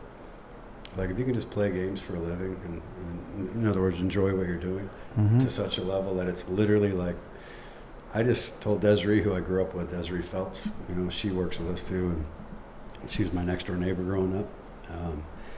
And you know, we had football teams, but we had a small school, right? So we had 8-man football back then, which is wide open, high scores, because you have no safeties, right? So it's high scoring games. And I said, Des, I mean, and she knew I loved football more than basketball. I ended up playing a little basketball in college, but I go, this is the closest thing to B8 football I could find. Real estate, it's just wide open. You're down 30, you're up 20, it doesn't matter. You're never out of the game. Just entrepreneurship, you know. So, and then growing up in a small apple orchard was the same thing. My dad was a gambler. All those farmers are gamblers. You know? He said, I don't need to go to Vegas. I gamble. I farm apples. Yeah. Farm till. Win the lotto, all farm till it's all gone. That's what he's told me. Well, anyway, it's been fun, guys. What do you think? Super fun. I like this. I like talking further, and didn't get to know much about you at all. Is that what happens? He puts baby in the corner? Yeah. Do you know that one? I do know that one. See, that's the one out of every 100. She's great. It was fun for her because she doesn't know anybody. Yeah. So where did you come from? Yeah. I grew up in East Wenatchee. Okay. Yeah, I grew up in East Wenatchee. I told you for a little bit, I lived in Wyoming, and I did not have the best fun time in Wyoming. But that was also partially because, you know, it was right after 2008. So it was, I think 2012 or 11, we moved to Wyoming for a little while. Had to live with family because we didn't have a house anymore after, you know, bankruptcy and whatnot. But it was like my senior year too. So like that was, it was like the year before my senior year and then like the start of my senior year. So I did not have the most fun. But I was with my now husband for a year before I moved to Wyoming. So we did long distance for a while. And I actually said, okay, I'm done with Wyoming. And I left my parents and I came back and I went back to East Wenatchee. And then I've just been there ever since for a little while. And then we got married, I think, in 2017. And I moved over to Mill Creek in Bothell for about 4 or 5 years. Got some life experience over there on the west side. So I was a coastie for a minute. Yeah. And then I started real estate over there, and then I came back home. Yeah. Awesome. And I just love the area. My family grew up here, so. And I even remember, like, every single, this time of year, because my birthday's in October, we'd go up Inuit, and that's where we'd go hunting and, you know, camping for about 2 weeks. So it's just, I love this place. Nice. Yeah. So how'd you connect with Russ? So when I started my real estate career, it was KW over on the west side. And then I came back to Wenatchee, and there was a KW office. And so then I was down at KW Wenatchee for about a year or so. And then Russ did that Yosemite project, selling those Yosemite condos on Wapito Point. So me out of, I don't know, 80 members you had at the time, right? You asked every one of your agents down there if they wanted to come contribute to trying to sell these condos because it was like a $20 or $30 million condo project. I said yeah, so I spent every day last summer from like, I think it was noon until 9 p.m. I did open houses out there all summer. And then Russ was like, "Hey, you make the cut." But yeah, I mean, we just worked so great together. It just was kind of like natural. And I was like, sweet, let's do it. Awesome. Yeah. That's more of a partnership now, you know, with my team up in Chelan is a different company than the one in Wenatchee. Now I was able to divide the franchise into teams and then hooked up with a bigger franchise on the west side. The franchise rules became very difficult. The mandates became very difficult to be sustainable in the smaller communities like Wenatchee and Chelan. Just the overhead mandates are intense, which are necessary for the franchisee, which is what I was. I created a new territory that I got approved in Austin, Texas. And this Gary Keller owns a company, and it's in 57 countries. Like at one point, it's like almost 200,000 agents. So by owning and not being publicly traded, he mandates. Like it's a hard franchise to get. Not all real estate companies are like that, but this one was hard to get. I had to qualify, go through 7 layers of interviews, all this stuff. But then that comes with a system and a process and tools and tech and all the reasons why I wanted to get into it from being an independent for so long. And then basically we were at about 100 agents, but the mandate to recruit every day and the numbers game to hit because our caps are so low. So in our business now, and I was able to, by doing the team and leveraging the power of 600 agents, but still keeping my independence, I was able to lower the cap from 25 to 12 for my agents. So like in Wenatchee, we do 80-20 splits. So if you make 20% commission, or 20% of your commission would come to the company to pay the bills. And then when that 20% hits $12,000 a year, you get 100%. And then our franchise fee caps, which is very unusual for a franchise. So that 6% franchise fee, which is in all franchises, we're the only one, I believe, that caps at $3,000 a year. Everybody else is in perpetuity. So the amount of money, if you're a high producer, that alone, that 6% can add up to a lot of money because it's forever. So you're capping at $15,000 a year, including your franchise fee. And you get all the resources of the largest company in the world in real estate, or one of them. That's pretty awesome. Yeah, it took me a while to get there. It was like I started, when the rates jumped so fast, my agent count, like it always does, goes down. And, because we went up 3% in 12 months, which was like the biggest increase in 1 year in history. So the house prices didn't really come down and the money doubled. So all of a sudden, and you had what we call mortgage handcuffs. In our business, we need turnover, especially in Wenatchee, but anywhere, right? You need a seller and a buyer. Well, if all the sellers have 3% interest rates on a 30-year fixed, it's like they're not excited about selling. And getting a 6%, that's like, wait a minute. Not unless you have to. That was half price, So there were some adjustments, and it took me a while to get through to some of the leadership in the company to where that my handcuffs got taken off, and then I was able to get creative. And then I was able to lower the cap from $25,000 to 12, and then I have a different company that I own now. That partners, my sister and Luke and Sydney are my partners in Wenatchee, and then KW Chelan or KW Frontline is in Lakeside, and that's more like it was. I have more freedom and flexibility, but I have the power of all the resources and all the coaching and all the corporate lawyers and all the stuff that. When I was an independent, I had to pay for a loan, so which adds up and everything, right? So now I'm back selling and listing and developing full time here, where I drove to Wenatchee every day for 5 years. So I was working, and I the philosophy to recruit everyone because the number of agents was so small. I had to recruit all the time to try to get the numbers up because everybody's capping. So I needed to do that, which was, I signed up for it, so I knew what I had to do. And I got a 10-year, which then turned out that I signed a 10-year contract after my first 5 years. Then I was like, wait a minute, the rates are different. So then I was stuck in this contract. I figured it out, but it was a little stressful for a minute. And like anything in business, right? Adversity breeds clarity if you let it. So I was very fortunate. And now in Chelan with Nicole and Kelly, and got 3 or 4 or 5 other people that are also in Chelan, and I think we're about 8 or 9 maybe now. So it's like rocking and rolling, but Nicole's more of a partner. And it goes back to what you're saying, like now that you're not such a large franchise, it's like finding the right people that culturally have the same alignment as how you want to work and how you think, and you guys work together good, and that mission can stay consistent. Otherwise, like when you're just a large brokerage, you're like, okay, hire everybody. let's all come. Hire nobody. Yeah. That's hard to do. When you can bring people in, you can have 500 agents under you, but only 3 are producing, Yeah. right? Yeah, that's the thing. And then they're Stuff. still taking a drain because you put so much. And it's hard training. culturally, right? Yeah. It's just hard to get people to be in alignment. Ethics, morals, things that I find more important than The code of honor. Yeah. Yeah.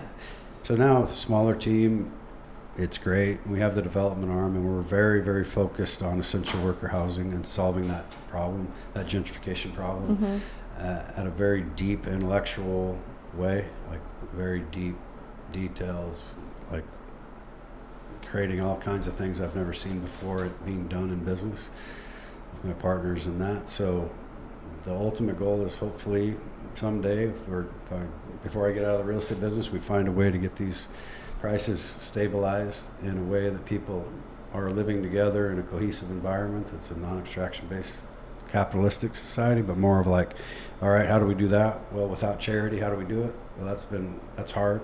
So we create businesses to help fund that. So that's kind of the hybrid model where we have a for-profit businesses that help fund the nonprofit side. And we haven't gone deep openly with that, mainly because the rules tend to be kind of a moving target with municipalities, but we're getting closer. Do you think that the housing market and the prices could be stabilized if the commission structure for real estate agents was reviewed a bit? Oh, it's been heavily reviewed and heavily litigated recently. Yeah. I don't think the cost of sale has anything to really do with it. It's really more, the real sad part about it is and in my career I've seen it change. My first short plat I did when I was in my early 20s, it took me 2 weeks. If I did the same 4-lot short plat today and it was legal, zoned correctly, and the infrastructure was in place or relatively close, not the cost of it, but just that it was available, it would take me 2.5 years to get a 4-lot short plat. So when you look at the lack of predictability in the 7 governmental agencies that don't always get along, and they don't always have the rules that are cohesive, that supply constraint, because ultimately what dictates price is supply and demand. The cost of sales, the cost of goods, the cost of acquisition, that used to be a driver of the value, and then the margins. What can I sell that donut for? How many donuts do I have? How many buyers do I have? Well, now it's inverted. So when you create an unpredictable risk environment, it's very difficult to get real estate investors to buy into it. So if you narrow the real estate investors down to the only thing that's guaranteed, which often is the highest end, that's insulated from other parts of the economy, then you end up building things, sadly, that cater to that and that alone. But it's a function of, when you think about our valley, a lot of people don't realize this, but 88% of the ground in Chelan County is owned by the government. Right. And there's 12%. And then you take the vertical slopes that are privately held, let's take 3 or 4%. And these don't quote me on the exact statistics, but let's call it 2 or 3% are mountains that you don't can't really build on. You can build on anything, but without a $2 million foundation, right? So then you have a zoning issue. And if you really go back in time, and I do a whole seminar on this, and I've been doing the same seminar for 20 years, and it's more relative now than it was 20 years ago. And that's, the zoning is often made up of large parcels. And that's connected to the Growth Management Act legislation, right? So you have 10s and 20s. So that large, it's nice, but you get 1 resident per 10 acres. So then that cuts up some of that available private land. Then you have infrastructure. You got to have water, power, sewer, roads, septics. All right, well, you're down to like 1 or 2% of the land that's available. Right. And then you have 4.6 million people that live 3 hours away in the rain. And they've just been told they can move anywhere in the world and make a living. And now they can sell their primary residence. So we have this pressure from demand, which when you live in a beautiful place, whether it's Jackson Hole or Pinedale or here, Whitefish, Montana, or Sandpoint, Idaho, it doesn't matter. They're going to find you. There's this thing called the internet. They're going to find you. We don't even need a travel agent anymore. We just type in AI. Yeah. Where's the most beautiful places? Okay, well, so unless you're going to put tanks at the tunnel and start, blowing cars up as they try to get by you, there's no slowing demand. Right. So how do we control the growth in a smart way that doesn't create something when we all look back at it and go, what the hell did we just do? Because there's a lot of examples of that have already happened, right? So that's where the ideology debate occurs, and value engineering of house plans, value engineering of land use, allowing more flexibility in bureaucracy where these old guard rules where you just can't put one house on 10 acres. Now, granted, at the same time, you have people that love that. And I get it. I just bought one. Has acreage. I get it. I get that people love it. But if you never let another house get built and you never let another piece of land get developed, the houses that are here are going to be more expensive. So as part of a solution, a cooperation of spirit must be found somewhere where we all don't get what we all think individually we want, but we start thinking more collectively about the next generation, or maybe, we don't have to hire a teacher just because he has a house. We might be able to hire the right teacher, Right. or the right cop, or the right, the things you need in essential workers. And that's why I like the word essential workers versus affordable housing, because the low end has some programs, but that missing middle is I make too much money, cop, teacher, nurse, hospitality, builder, realtor, whatever, insurance agent, or maybe we don't make enough money to compete with the global technologists, so there's this no man's land that you need these people to have a community. People like the wineries open, they like the grocery stores open, but I know of places that are case studies that the whole towns implode and close because of the lack of essential worker housing. So I think we're kind of down to the last couple decades. If we don't figure it out, we might be victim to one of those things. And yet it's a very, very complex issue. Arguably, we could spend and have spent 50 years arguing about it. There's no super easy solution. I get all the sides. Yeah. It's challenging. But I think the earlier question, I think the cost of a commission it's around I think the year in the the grand point spoke. of that in the conversation I was having with somebody was that, and let's face it, insurance is commission based too. We don't have the top end like you do though. But if you have the prices that are being set oftentimes by the realtor, and the realtor is going in and saying, well, you could get this much more. I think the whole conversation that I was having with somebody, it was more the thought was that the realtors are driving the prices up, and it's all about, to your point, supply and demand. Yeah, it's the market that dictates the market price. will, you can go higher, but then there's always that saying, right? Just because you can doesn't mean you should. Well, that's right? and that's but the difference. Then now we're for opening sure. up, if it's a fine line, because when a market is open as ours is, Capitalism. then there's always going to be somebody that can afford more. So it doesn't mean that keeping prices at a lower rate or a lower, cap is actually going to mean that the people that is intended for, that housing market is intended for, will actually be the ones that purchase that property, right? There's a lot So of it's just a creativity behind fluid. the scenes, yeah, for sure. And that's a good point. I mean, there's the best of capitalism and the worst of capitalism. There's the best of socialism and the worst of socialism. Now, having a hybrid of that inside of a business situation with some rules around it to govern that protection is more of a socialistic side of the world, right? Yeah. But that's a dangerous game. That's So- a danger. Yeah. I mean, they feel, to your point, hybrid. Yeah, it's a There's a hybrid. time and a place for certain things. Yeah, and I'm excited to be a part of something like that where it is kind of revolutionizing behind the scenes, and I am learning a lot about things. And I know this, that, I always tell people when I list a house, I go, if you want me to tell you, I'm not going to be the guy to tell you what you want to hear, but I know who you can call. I can give you a few names, whatever you want. Then you can tell them they'll pay you 0.5% commission. And they'll say, okay, and then they put a sign in the yard and it's a billboard. And then they'll use your sign to sell stuff that's priced right. That's fine. I don't do that, but there are sadly people in every industry. There's not all created equal, right? And not everybody works as hard. And the market is unique. There's pluses and minuses, because what's that view worth to one person is different than it is to another person. So it's not a robotic environment, it's a subjective environment. What's it worth to walk your grandkids to the dock across the street from your house? What's that house worth to you versus the next person? Because sticks and stones are just sticks and stones, right? They're 3-bedroom, 2-bath square footage. That's all it's based on, right? that's a zestimate. That's the mathematical, analytical approach. But when you get subjective and emotion involved, that's where, you know, there's a difference when you work for a seller. But at the end of the day, I've had listings not sell.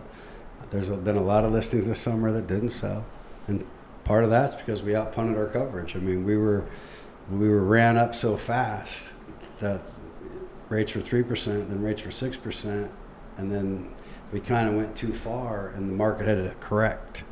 So the economics had to correct itself, and you see, like I can analyze the days on market and the average price points and kind of know it so well because it's been in my little sandbox forever, that you can see that there was a price correction that needed to happen. But not to say that when I have a seller go, well, you know, John got $5 million for like, yeah, I mean, I'm not saying we are in Chelan, so to your point, there is some people with enough, they want something, they get it, and I'm not the one to tell you that can't happen. But Right. I'm the one that'll tell you what I'll list it for or not. And I'll work hard to get you the most I can, because that's my job as a fiduciary for you. But I also tell people, you know, not only how much I can get you and how much you can take to the bank at the end of the day, how fast can I get it for you? Am I going to keep you out of jail for the next 3 generations? Because we're in a very litigious world. So if we make mistakes, those mistakes can be very, very expensive because of the amount of rules around the industry. Probably the same in insurance. So I'm sure insurance the is crazy intensity, with that. I mean, compared to when I started with 1 page as a contract for everything on the hood of a car in triplicate. Yeah, now everything's about not getting sued. Now a cash deal is 37 pages with no contingencies. Like, Yeah. so if you're going to do it on your own, like, good luck. I mean, make sure that Form 17 is filled out right. What's that? Well, if you Don't know. Make sure you have one. That's funny. But yeah, you're right. There's a lot of good questions around everything, right? You never know what the answer is until you start asking questions. And that's why these kind of discussions, I think, are very, very useful and very beneficial. Oh, for sure. Because we need to see it from all sides if we're going to solve the problem that we have, if we can. It's not If an we easy one. can. Yeah. But yeah, well, I'm excited. Thanks, guys. It's been This has been fun. Yeah, We're talking an hour thank and a you. half or so, I think, and batteries are still charged. So I guess. Yeah, it's been great to get to know Yeah. you guys more. Yeah. Likewise, yeah. Yeah. Really All right. enjoyed it. We're All right, signing thank off. you. Ciao.